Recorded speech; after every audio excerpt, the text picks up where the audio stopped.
Buenas noches, Daniela, y a toda la comunidad educativa. Les habla Diego Quinche. Hoy, 13 de mayo del año 2020, podemos decir que el mundo está viviendo en una relativa paz mundial. Bueno, digo relativa porque en cuanto desde el fin de la Segunda Guerra Mundial, en el año 1945, la verdad es que la humanidad no ha vuelto a ser testigo de un escenario bélico de tan enormes proporciones. Esto se debe en gran medida a la aplicación de medios de resolución de controversias entre los estados, temas del cual vamos a tocar el día de hoy en compañía de la doctora Daniela. Lo primero que debemos definir es el concepto de la palabra controversia, la cual, según la Corte Permanente de Justicia Internacional, es un desacuerdo sobre un punto de hecho entre los estados o sujetos de derecho internacional. Teniendo en cuenta este concepto, hablemos un poco de la historia. Es que al finalizar la Segunda Guerra Mundial y tener como resultado la devastación casi que completa de toda Europa, los principales estados del mundo se reúnen con el único fin de crear un organismo que se encargue de evitar futuros conflictos bélicos que escalaran en una nueva guerra mundial. Como consecuencia de esto, se crea la Organización de las Naciones Unidas, ONU. Esta con el propósito de mantener la paz y la seguridad internacional, y con tal fin tomar medidas colectivas y eficaces para prevenir y eliminar amenazas a la paz y suprimir actos de agresión u otros quebrantamientos. Tolerar por medios pacíficos y de conformidad con los principios de la justicia y el derecho internacional el ajuste o arreglo a controversias o situaciones internacionales susceptibles. Todos estos principios y propósitos se plasmarían en la denominada Carta de las Naciones Unidas, que por decirlo de una manera más simple es como la constitución de dicho organismo, la cual la faculta para actuar de determinada forma frente a determinados escenarios. Las Naciones Unidas, acumulando toda la experiencia de conflictos anteriores y por medio del derecho internacional y la Carta de las Naciones Unidas, imponen a los estados la obligación de solucionar sus controversias internacionales por medios pacíficos, sin recurrir a la amenaza o al uso de la fuerza, pero no les imponen determinados medios de solución. Las elecciones de un medio determinado dependen siempre del acuerdo de los estados en litigio. Actualmente, la práctica internacional ha establecido que los medios de solución pacífica de controversias internacionales son de dos clases. La primera, los políticos o diplomáticos, que tienden a facilitar el acuerdo entre las partes en litigio, siendo esto la negociación directa, los buenos oficios, la mediación, la investigación y la conciliación. Estas son los medios normales para resolver las controversias internacionales. Se desarrollan normalmente por vía diplomática y por regla general entre plenipotenciarios nombrados por los estados en litigio. La segunda son los medios jurídicos, que consisten en someter el litigio a un tribunal internacional o arbitral para que lo resuelva a través de una sentencia o de un laudo, siendo estos el arbitraje y la jurisdicción internacional. Ambos terminan con la decisión obligatoria de un tribunal, pero con la diferencia que en el arbitraje las partes constituyen el tribunal, escogen los árbitros y convienen el procedimiento y el arreglo judicial, se presupone la existencia de un tribunal o corte permanente. Al establecer ya las Naciones Unidas, la organización se distribuye facultades y atribuciones en el campo de la solución de controversias entre los organismos principales de dicha entidad. En particular está la Asamblea General, el Consejo de Seguridad y la Secretaría y la Corte Internacional de Justicia. Hablemos un poco de la Asamblea General. Esta, conforme a la Carta de las Naciones Unidas, está facultada para recomendar medidas con miras al arreglo pacífico de controversias. Precisamente, el 28 de julio del 2011, la Asamblea se pronunció en el campo de prevención de conflictos al adoptar por consenso la Resolución 65-283, fortaleciendo el papel de la mediación en el arreglo pacífico de controversias y prevención a la solución de conflictos. Esta resolución establece estándares para la mediación y fija un marco de colaboración con la organización regional y otros actores en procesos mediadores. El segundo organismo es el Consejo de Seguridad.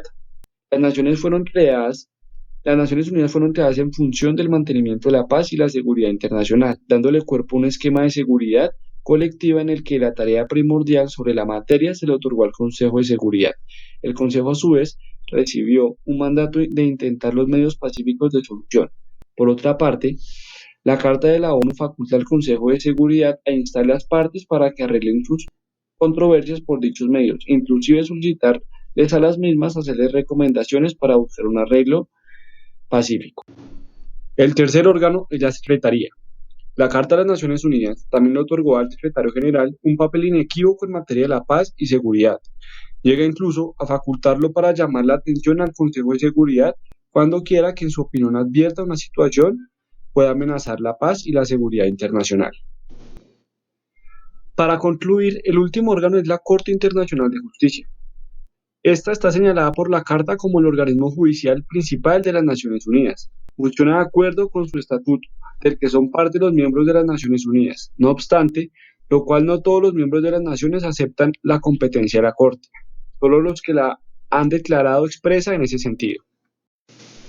Una vez explicado todo lo anterior, la doctora Daniela proseguirá a explicar detalladamente los dos medios de solución pacífica de controversias internacionales, los cuales son los medios políticos o diplomáticos o los medios jurídicos. Adelante, Daniela. Buenas noches, compañeros. Mi nombre es Daniela. Gracias, doctor Diego, por el espacio. En este momento explicaré sucintamente cada uno de los medios de solución pacífica de las controversias internacionales. Como les mencionaron anteriormente, la práctica internacional ha establecido que los medios de solución pacífica de las controversias internacionales son de dos clases. Primero, políticos y diplomáticos, y en segundo lugar, los jurídicos. En los medios políticos o diplomáticos encontramos las negociaciones directas, que son el medio normal para resolver las controversias internacionales. Se desarrollan normalmente por vía diplomática y por regla general entre plenipotenciarios nombrados por los estados en litigio. Incluso pueden llegar a ser los ministros de Relaciones Exteriores o incluso los jefes de Estado. Esto es normal en los tratados de solución pacífica de controversias que contemplan expresamente el recurso de las negociaciones directas. Algunos de ellos incluso llegan a establecer que las partes deben tratar de solucionar un diferendo entre ellas mediante la negociación directa antes de invocar otros medios de solución pacífica de controversias.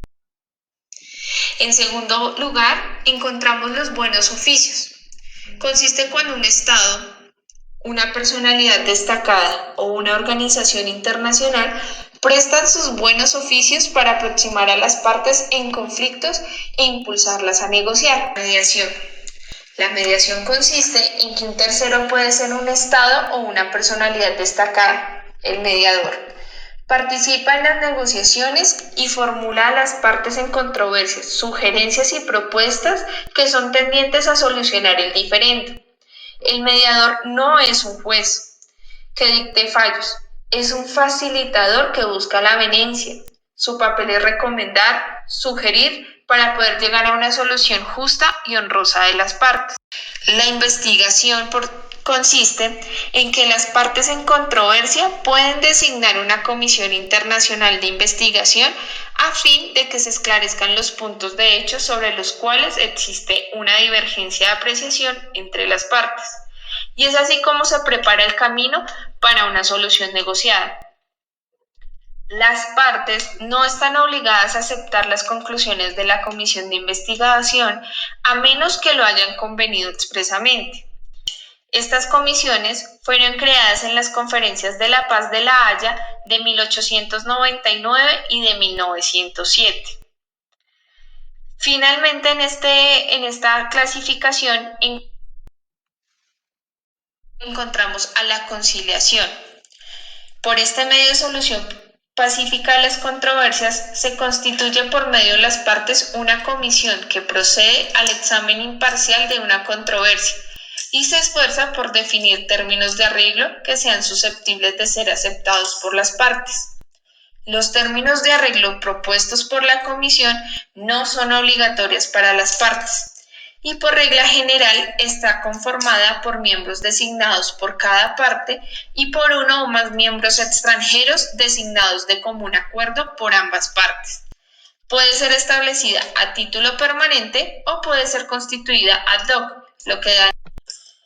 Continuando con la segunda clasificación de los medios jurídicos, encontramos que son el arbitraje y la solución judicial, es decir, la justicia internacional.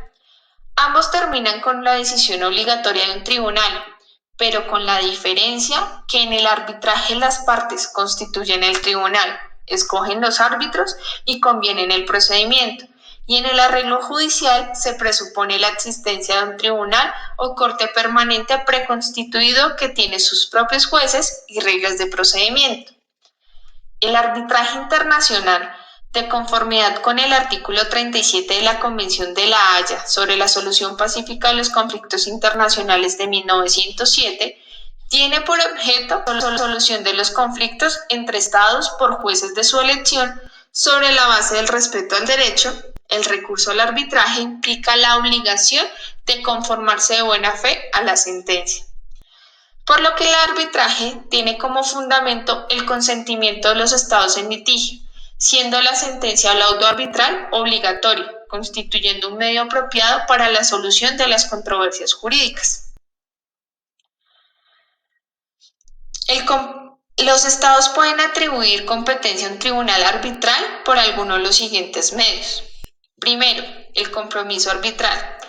Este es un acuerdo especial entre los estados por medio del cual someten una controversia existente entre ellos a la decisión de un tribunal arbitral en el que designan la composición del tribunal, las reglas de procedimiento y el derecho aplicable. Segundo, por medio de la cláusula compromisoria. Es aquella en virtud de la cual los estados contratantes se obligan a someter a arbitraje las controversias que pudieran surgir entre ellos con respecto a la interpretación y aplicación del tratado. Tercero, por un tratado general de arbitraje de controversias, que es aquel por el cual dos o más estados pueden convenir someter al arbitraje todas las controversias o determinada categoría de controversias que surjan entre ellos y que no puedan resolverse por negociaciones directas. En segundo lugar, el arreglo judicial consiste en la solución de controversias por medio de una sentencia obligatoria pronunciada al permanente dotado de una estructura legal orgánica, es decir, una corte permanente preestablecida que funciona de acuerdo con su propio estatuto o tratado constitutivo. La Corte Internacional de Justicia es la sucesora de la Corte Permanente de Justicia Internacional instituida en el Tratado de Versalles, que puso fin a la Primera Guerra Mundial y que creó la Sociedad o la Liga de las Naciones, y se mantuvo efectivamente en funciones hasta la Segunda Guerra Mundial. En 1945, cuando se negociaba la Carta de San Francisco que crea la Organización de las Naciones Unidas, se discutió si era conveniente mantener la Corte Permanente de Justicia Internacional, haciéndole modificaciones a su estatuto o establecer una nueva corte. Se decidió por lo segundo, y es así como se crea la Corte Internacional de Justicia, estableciéndose en el artículo 92 de la Carta de la ONU. Lo siguiente: la Corte Internacional de Justicia será el órgano judicial principal de las Naciones Unidas. Funcionará de acuerdo con el estatuto anexo, que está basado en el de la Corte Permanente de Justicia Internacional y que forma parte integrante de esta carta. La competencia o jurisdicción de la Corte puede ser contenciosa y consultiva. La competencia es contenciosa cuando la Corte, por medio de su autoridad o poder, administra justicia, pronunciado de esta manera una decisión obligatoria sobre el fondo de una controversia que le ha sido sometida. Para que pueda decidir sobre una determinada controversia, es necesario que los estados que son parte le hayan conferido competencia o jurisdicción para ello. La competencia contenciosa de la Corte está reglamentada en el artículo 36 de su estatuto. En esta disposición se indican las formas en que los estados pueden manifestar su consentimiento para conferir competencia a la Corte. Estas formas son el compromiso, el tratado o convención y la cláusula opcional. El compromiso es un acuerdo especial entre dos o más estados por medio del cual someten una controversia ya surgida a la Corte Internacional de Justicia, constituye un verdadero tratado y debe ser notificado al secretario de la Corte. El tratado o convención es cuando es un tratado sobre una solución pacífica de controversias. Los estados contratantes convienen en que las controversias o determinadas categorías de controversias que surjan entre ellos deberán ser sometidas a la Corte Internacional de Justicia o cuando se den controversias que surjan con motivo de la interpretación o la aplicación de dicho tratado. Y la cláusula opcional o facultativa de la jurisdicción obligatoria está regulada en el artículo 36, párrafo 2 del Estatuto de la Corte, que dispone: los estados en el presente estado podrán declarar en cualquier momento que reconocen como obligatoria ipso facto y sin convenio especial respecto a cualquier otro estado que acepte la misma obligación la jurisdicción de la Corte en todas las controversias de orden jurídico que versen sobre la interpretación de un tratado, cualquier cuestión de derecho internacional, la existencia de todo hecho que, si fuera establecido, constituiría la violación de una obligación internacional, la naturaleza o extensión de la reparación que ha de hacerse por el quebrantamiento de una obligación internacional. Esperamos haber dado claridad acerca de los medios alternativos de solución de controversias internacionales o solución pacífica de las mismas. Muchas gracias. Feliz noche, doctor Diego.